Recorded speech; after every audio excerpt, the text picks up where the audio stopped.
Your voice, your vote. BBC Radio Wiltshire.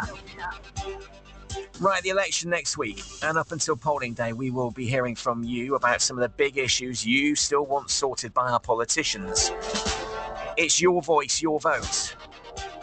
Donald O'Neill got in touch with us. He's particularly concerned about hospice funding, especially at Swindon's Prospect Hospice. And I'll tell you why. He's got a personal reason, because his daughter died there in March. Emma had a brain tumour since 2015, and obviously we thought everything was going well until just after Christmas, and then the tumour became active again.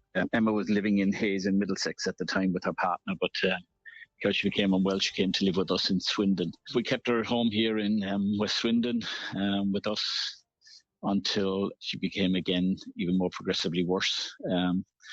And then that's when we made contact with Prospect Hospice, and they were just absolutely fantastic people.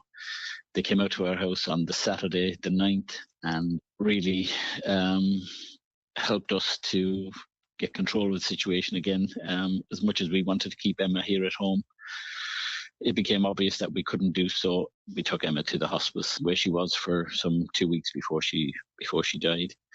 But the Prospect Hospice will remain with us forever because of the care that they have, the love they gave Emma, and treated Emma as a person rather than just another number or a patient, but also treated us as well. From the minute we arrived there, we were just relaxed knowing that she was in the best place. I said it at a meeting in the hospice a couple of weeks back that, we have this general election going on. Maybe if we get these politicians to fund these places, because they could also help by, they've got room, they've got 12 beds at the Prospect Hospice, but they can't open them all at the moment because of lack of funding. If those beds were all open, it could take pressure off of the hospitals, take pressure off the NHS. So Donald O'Neill there telling us his story about his daughter. Well, CEO of the hospice, Jeremy Loon, was on the show with me earlier. Jeremy saying that they can't afford to keep all their beds open. In March, we had to close 2 beds. We're down to 6.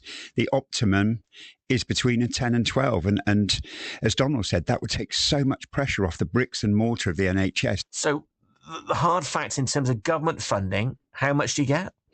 In total, for our core services and a couple of specialist services, we get 1.7 million in total. And then voluntary raise money coming in adds to that to the tune of? That is basically the other kind of £6 million all comes from the public, basically.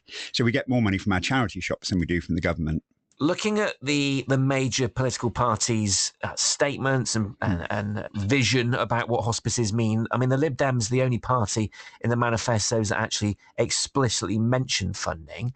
Labour, no mention of hospices whatsoever. The Conservative manifesto saying debates on assisted dying should never distract from the importance of delivering high-quality palliative care services. The Lib Dems saying we want to provide a fair funding deal, recognising the valuable services they provide and saving money on hospital admissions. It's all quite woolly. It is. And as you say, the Lib Dems are the only part of the major parties that make an explicit reference to it, which to me is quite strange when you think how fundamentally important palliative and end-of-life care is, something that one day will impact every single person in the country, and the need for support and services with an ageing population is we can say with certainty it's going to increase dramatically in the coming years. So who's going to pay for it? Jeremy Loon. Let's catch up with someone else who works hard at the Prospect Hospice, Medical Director Shelia Popert. Shelia, good morning. Good morning. How many years have you been there then at Prospect? 5 years. And how have you seen funding change over that time? Well, when I first started there, we had 12 beds opened.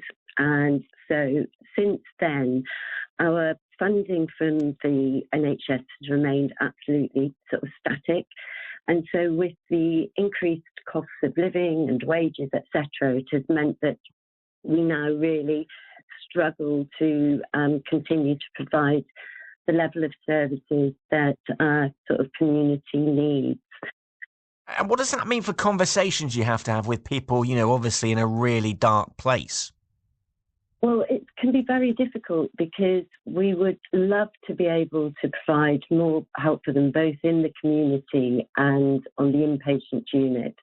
And it has a really severe effect upon people when for a lot of people, they want to be looked after at home. And most of the patients that we care for have that care provided in the community. However, that's also limited. We're not able to put in as much support as people often need.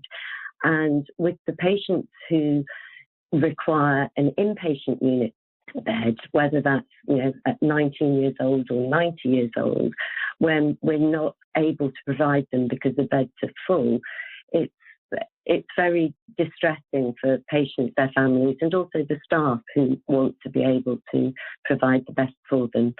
And I'd also actually just like to thank Emma's family for highlighting the financial challenges facing hospices. Emma was a beautiful young person with a beautiful soul, and she was obviously greatly loved.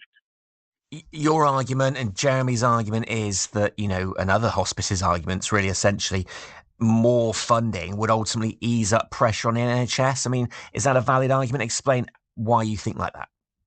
Of course it would, because when for example, if we don't have a bed available, those patients quite often end up then being admitted into the local acute trust. If their families aren't able to manage them at home, they have to go somewhere. So they then end up taking up a hospital bed. And whilst that then puts more pressure upon the acute services, hospitals often aren't the best places for people to spend their final sort of days and weeks.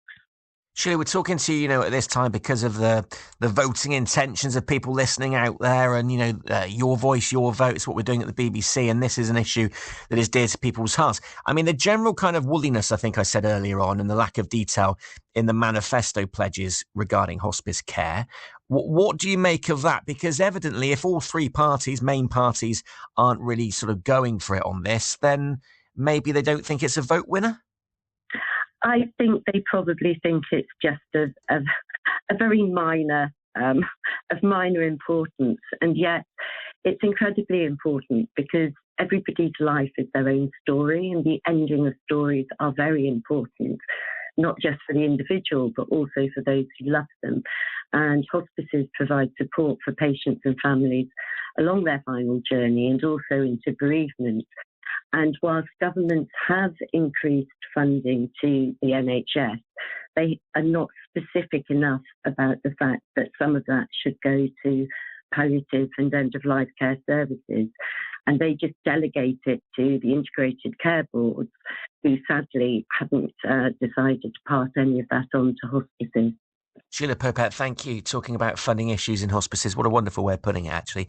Often the best bit of a story is the ending, isn't it? Yet sometimes, because of the nature of human beings, we just don't forget. Let's just forget about this bit because, it's a little bit less exciting, I suppose, and less extraordinary than the chapters that have come before. But it would be weird to pick up a book and then not read right until the ending, and to celebrate the ending and to mark the ending properly. And they absolutely try and do that at Prospect, and of course all our other hospices in Wiltshire. So thank you for raising this